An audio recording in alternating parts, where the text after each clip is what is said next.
done in every situation he's been in, and that's enhance his team, accelerate growth, get everybody around him, up to date and on a better path. So, it's not an easy thing to do.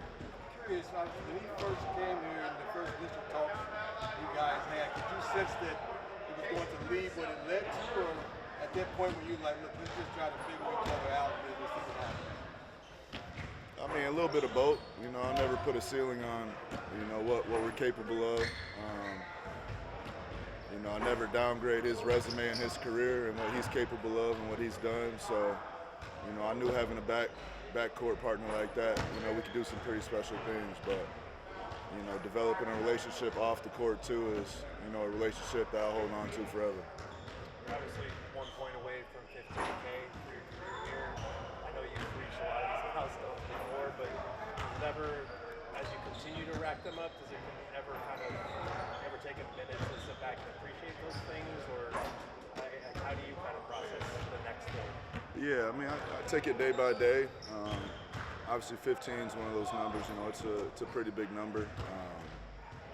But to do it all here in one organization is something that's super important to me. So, it's been a ride. It's been a journey. It's been a roller coaster. So, I've just been having fun with it. Taking all the experiences in, trying to cherish every moment, and do most of the reflecting when I'm done. And then, as far as the NBA Cup games are concerned, I know you've said that you like the NBA Cup style and the addition that it brings. Is there like a tangible difference between these games and the other games? And like you guys talk about standing with point differential, that type of stuff? Well, I have Ryan and Oso tell me they need their 500,000, so I think that's the biggest difference. But I think it just sparked interest in the beginning of the season for fans and us also. Just a wrinkle in the game, give you something different. At first people were saying they don't know how they feel about it, but you can tell the teams embrace it and take it in. And obviously everybody wants to go to Vegas and just play some good basketball. How much are you guys kind of follow up on that? Just talking about that tonight is a must-win against the Spurs. Yeah, I think it's a must-win, and then we need like Memphis to beat Dallas. I never hoping, caring about another game, but it's all fun. So, we know we need the win. We know point differential matters, so we'll go out ready to go. Look, how have you enjoyed playing for Coach Bud in this house so far? It's been fun, man. Great experience. Just picking each other's brain. Seeing behind the scenes what he's done in the past and why it's worked. So I'm a student first. I've had a few different coaches, and it's always a privilege to be able to learn different styles of play and just learn the game at another level.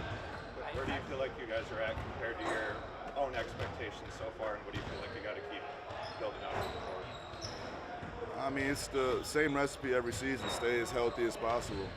But it's a long game. I mean, it's a long season, so you have to manage that properly. But we're on the right track. I think as of recently, we've been playing some really good basketball.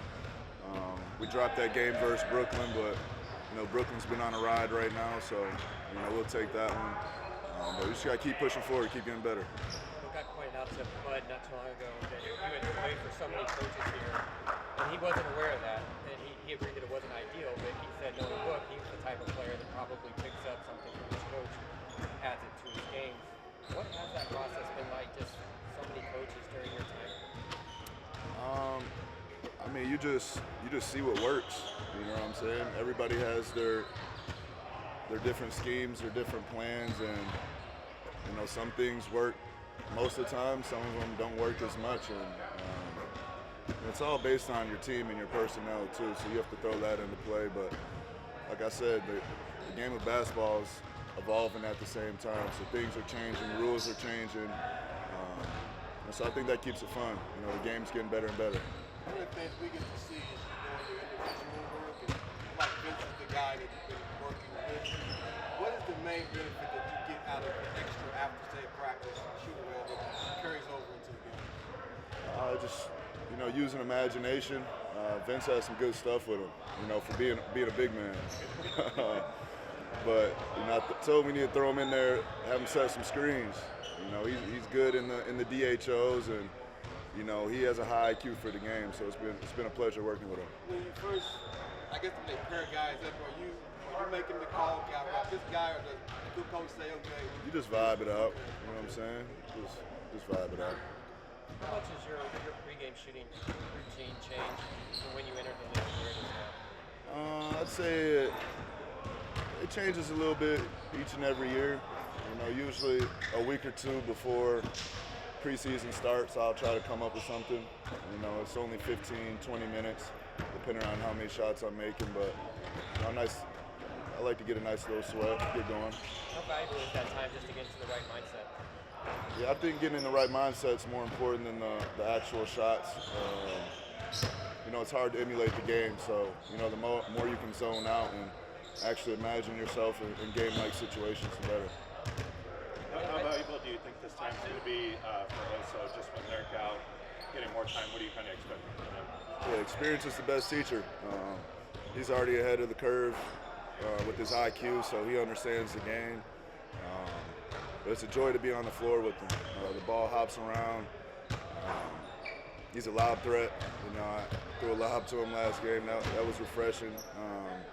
But he's fun. He's fun to play with, man. Young, youthful energy.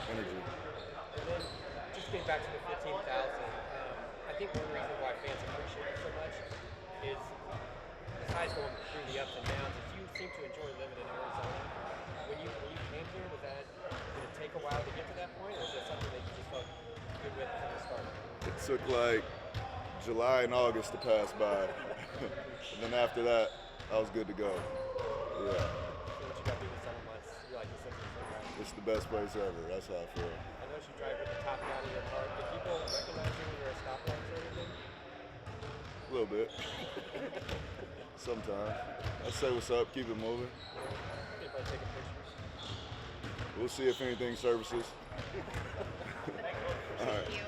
Conversation. Yeah, we just talked about it earlier a couple times, but we just want to win, and that's definitely an added incentive. So why not go for it, Is there anything as far as when you first heard that number, before that, were you like, whoa, like that? Was that your initial thought, okay, I'd like to have that, or was that? That's a lot of money right there.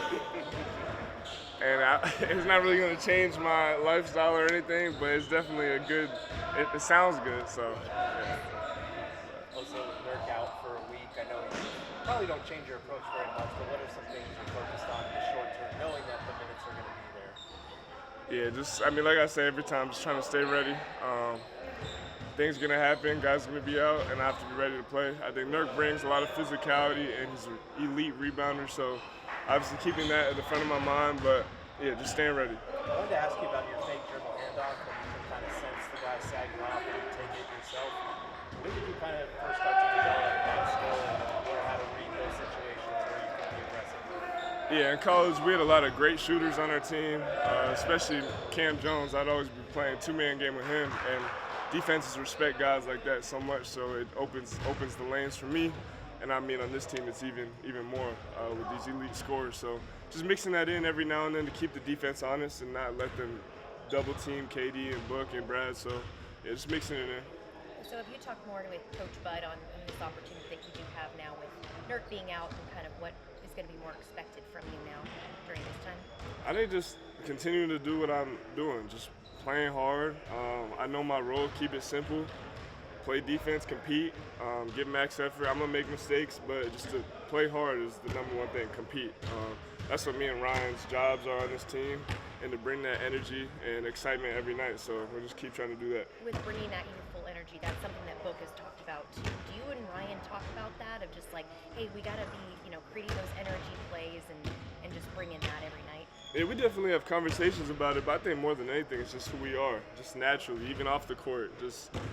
We're super blessed to be here, and we appreciate that we're here. And I think that when you have that appreciation and gratefulness, it allows you to be in the moment and bring positive energy. So we have nothing to complain about. We're in the NBA. We're playing on a really good team right now, and we're super grateful. Also, what's the best piece of advice you've gotten so far in your rookie season? Best piece of advice. I think just to stay ready, take care of your body. It'd be a shame if an opportunity came available and you're not ready because you're not in shape or you're banged up or whatever. So I think I had a couple games where I got DNPs early on in the season, and I really made sure that I was working even harder on the court. So just making sure that you're ready so that when you do get an opportunity, I can go show Coach Bud that I'm ready to play. And if I don't play for 3-5 games, whatever it is, I'm going to be ready when he gives me the opportunity. I was going to ask something similar to that. You're 20 games into this what's the hardest transition, the hardest adjustment off the court as far as adapting to the NBA lifestyle? I think there's a lot more free time, so just finding ways to fill your cup outside of basketball is important. I just like to stay connected with my friends and family. That's what fills my cup. So I think making sure that you're fresh so that when you come in this gym, you're not tired, you're not dreading being here. Because it is a lot of basketball. We're around each other for a lot of time. So making sure that you take those opportunities to fill your cup. Do you have any other hobbies? I know you said talking to family and friends and stuff, but I think Ryan is into photography a lot. Have you kind of taken that on at all? I gotta. He's a little bit ahead of me in that area. I gotta tap in with the photography because that's something that like D Lee does it, and I think it's really cool. So I think especially this offseason, I'm gonna get into that. So. First thing, Devin played against the Spurs last year. He talked about them being out there, like, we just haven't seen anything like this. When you watching film and you saying the same thing, I haven't seen anything like this. Yeah, I mean, we've never seen someone that size doing what he does. He's a really elite competitor, plays hard, tries to block everything. So he's a great player. We have great players too, and we're going to go out there and try to compete. I'm curious how you even approach the game knowing that you could be open, you could be from somewhere else, and kind of go get it. Yeah, I think an important thing is to not let that impact the way you play, the way you think on the court. Obviously, you got to be smart. You can't just take soft shots and get them blocked off the glass, but I think it's important to stay aggressive, to stay attacking the basket and not be afraid of that, but being aware of how elite he is at the rim. So. Thanks so.